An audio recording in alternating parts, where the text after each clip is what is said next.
Vamos olhar para o exterior, especificamente para o Oriente Médio. Porque o Paquistão, que tem atuado como mediador no conflito entre Estados Unidos e Irã, disse que os Estados Unidos e também o Irã estão perto de algum tipo de acordo, sem dar mais detalhes. Apesar dos relatos de novos ataques contra embarcações no Estreito de Hormuz. O Américo Martins volta com as últimas atualizações. Algum tipo de acordo. A gente não sabe exatamente quando e como, em que condições, né, Américo? Exatamente, Uribe. Essa foi uma das declarações mais genéricas, mais sem detalhes que foram feitas por autoridades dos Estados Unidos, do Irã ou dos mediadores desde o início do conflito.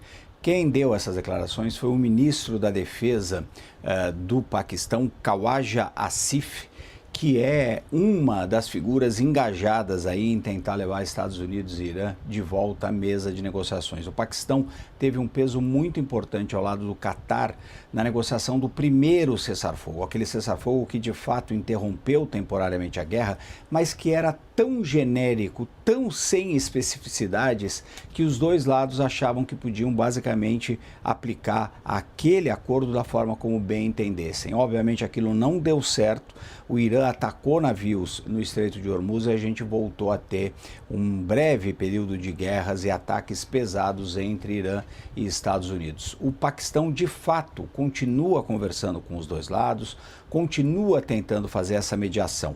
Mas o ministro da Defesa fez uma declaração absolutamente genérica. Pode existir algum tipo de acordo e, segundo ele, nos últimos 2 ou 3 dias nós tivemos sinais de que os dois lados podem fechar um acordo em breve. O problema é que os dois lados, pelo menos publicamente, deram sinais do contrário.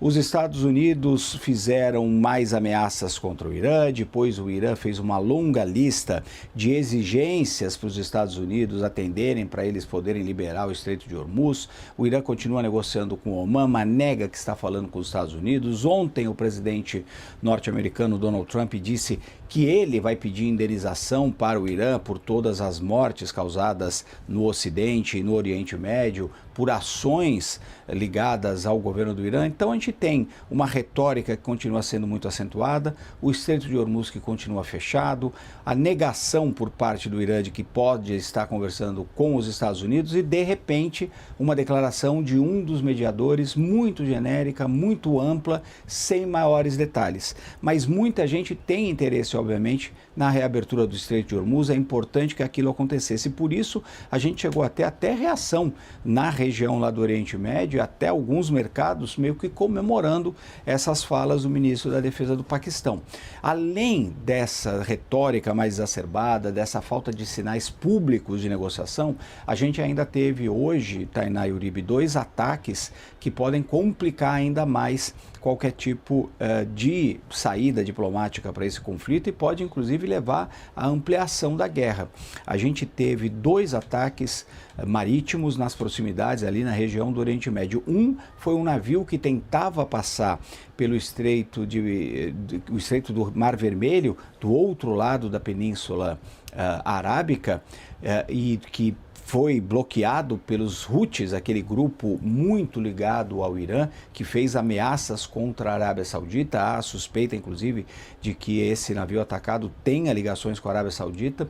Teria sido um ataque com um míssil dos Houthis, que já haviam feito ameaças contra interesses sauditas. Pelo menos 4 marinheiros teriam morrido nesse ataque.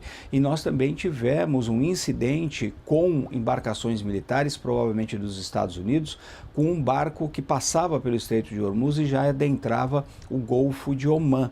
Há aparentemente uma retaliação aí dos americanos contra navios que tenham interesse em utilizar os portos no Irã. Então são 2 incidentes, especialmente esse envolvendo os Houthis, que podem levar à ampliação desse conflito, inclusive se os interesses da Arábia Saudita forem atingidos de fato por esse grupo que é muito ligado ao Irã. Então a gente tem, por um lado, uma declaração muito genérica de possibilidade de acordo e, do outro, uma situação que continua complicada e com esses 2 ataques marítimos que não ajudam em nada a reforçar essa declaração do ministro da Defesa do Paquistão. Ele precisava ter colocado muito mais dados, ter informado muito mais detalhes para que a gente pudesse ver com mais clareza do que ele está falando. Por enquanto, os sinais não são, infelizmente, de acordo, ao contrário do que diz o ministro. Américo, obrigada, querido. Daqui a pouquinho a gente volta a falar de outros assuntos. No leste europeu, os ataques russos contra a Ucrânia mataram pelo menos 12 pessoas e feriram dezenas. Os disparos atingiram as cidades de Kiev e Zaporízhia. Segundo as autoridades, Moscou lançou mísseis e bombas. Incêndios foram registrados em prédios e veículos. O Ministério da Defesa da Rússia afirmou que os alvos da ofensiva eram centros de transporte e logística responsáveis pelo armazenamento de drones de ataque. As autoridades também disseram ter interceptado quase 400 drones ucranianos em 15 regiões russas durante a noite.